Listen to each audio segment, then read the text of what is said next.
Tell me about your connection with Jim McMahon. Well, I met Jim when I played at Harper Junior, or I'm sorry, not Harper, but at Northern. Going into my senior year, I used to install carpet in the off season. Even going into the pros, believe it or not, my first 2 years in the off season, I put some carpet. You got to make money, man. Oh my God, you're kicking carpet on your knees, and then I play football. So that's a whole funny another story. When people used to ask me, I go, well, this is just a side job. I play professional football. They're like, sure you do, sure you do.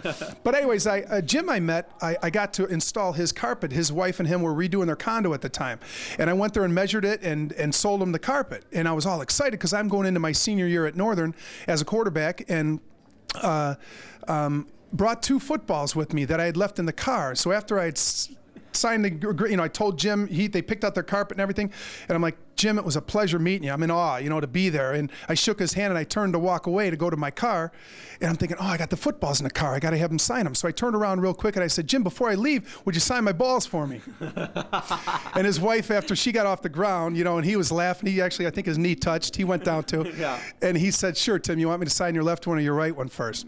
So the next time I meet Jim was, I was fortunate to win an award at Northern, was the Player of the Year in the conference. It was called the Jefferson Trophy, and it was in the paper. And Jim read it, called my mom up, got my number at school, and called me at school and congratulated me for getting that award. And I thought, that is really cool. So the next time I see Jim is my second year in the NFL. I was fortunate enough to be the special teams captain of the Falcons, so I'd go out for the flip a coin. I'm in awe being there also, because I go out there and there's Walter Payton, Jimbo Covert, Sean Gale, wow, Gary Fensick, and Mike Singletary. And I'm like, hey guys, I'm on the 50-yard line of the full, I couldn't believe it. And we flipped the coin, and I'm running to the sidelines, and I hear this, Timmy, and I turn around and McMahon's halfway out in the field, and he's like, what are you doing here, dude?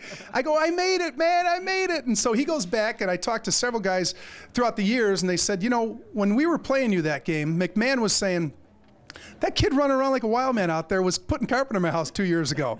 And there I was out in the field. And I tell that to kids all the time. I say, you really just don't know if you're going to be the next person on the Bears' 50-yard line. I never would have imagined that that would have happened to me. And it was, I've been friends with Jim ever since.